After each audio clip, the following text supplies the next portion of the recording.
For a lot of us, food waste isn't a new topic. It's something we think about when we go to throw out a banana peel, or the guilt we feel when we find old leftovers in the back of the fridge that we had long forgotten. My most vivid memory of this was at my summer lifeguarding job, where I watched, in shock, as my coworker ate an entire apple, including the core, and set aside the stem to take to the compost with them at the end of their shift. But how much do we really know about the larger issue of food waste? Is it a problem in the larger scheme or more of a minor inconvenience? We're going to really dig into the issue and provide an overview of food waste. For the purposes of this video, we'll focus on the system in Canada, though there are many parallels across countries. The first thing that we need to understand is that food waste is a very understudied issue. I don't know what this is. Before 2019, we didn't even have much data on the issue, which makes it pretty difficult to effectively address. The organization Second Harvest was determined to fix this problem. In 2019, they released their report on the avoidable crisis of food waste and blew the field wide open. For the first time, we learned that collectively 58% of food produced in Canada is wasted. That number definitely sets off alarm bells. That means that more than half of the food created, including all the water, fertilizer, time, energy, and land put in, as well as all the pollution and related problems that creating the food caused, was done for it only to be thrown out. Let's break this down a little bit and try to comprehend how this is happening. The first thing we need to understand is that food waste is a system-wide issue, with most of the food waste occurring farther up the chain. For simplicity, let's break the food system down into different stages: production, processing, manufacturing, distribution, and destination. Let's follow the journey of a tomato. Production: 6% food wasted.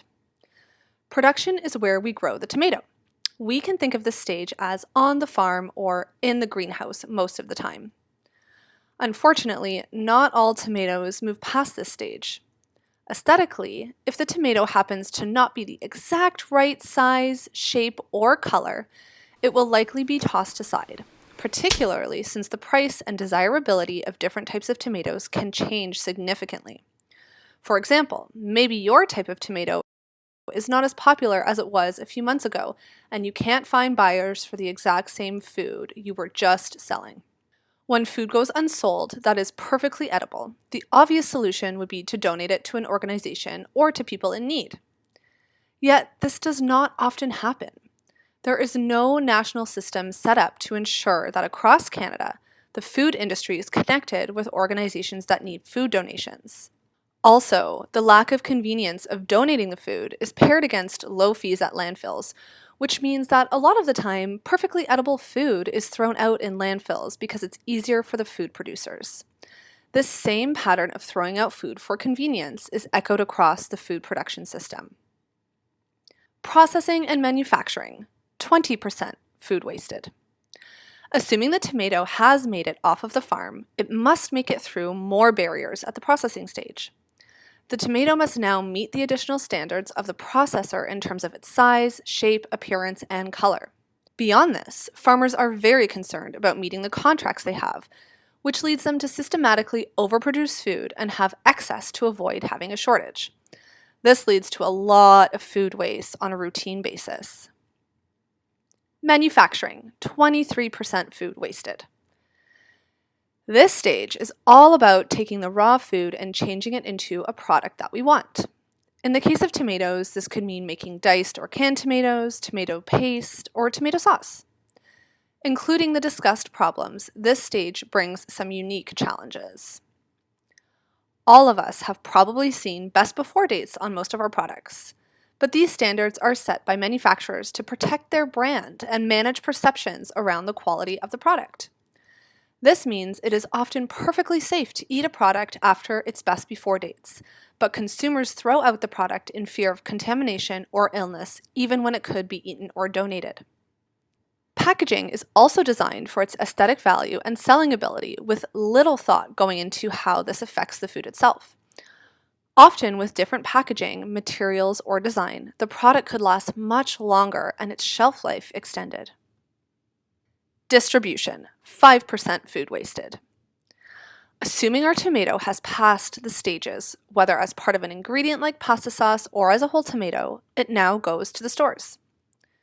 Food waste happens during food distribution when the product is kept at the wrong temperatures in storage, during transit, is delayed, or is handled incorrectly. These faults come from poor training, systemic errors, and equipment issues. Some of this food will go directly to institutions like hotels and restaurants, but a lot of it goes to retail to be distributed. Retail, 12% food wasted.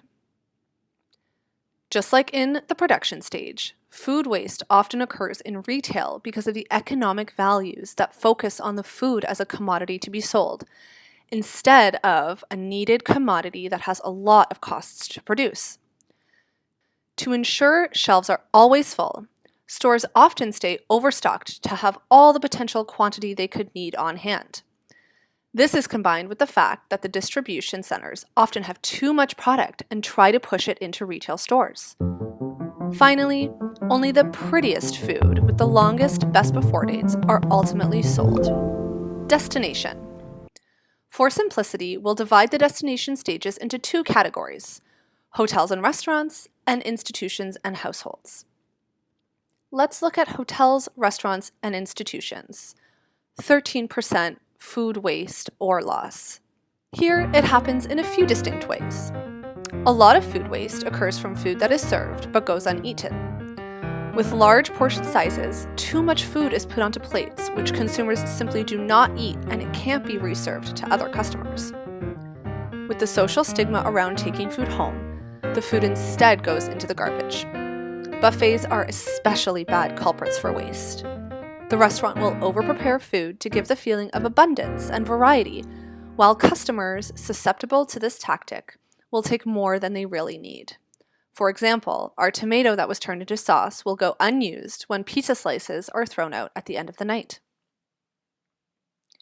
Households, 21% food wasted.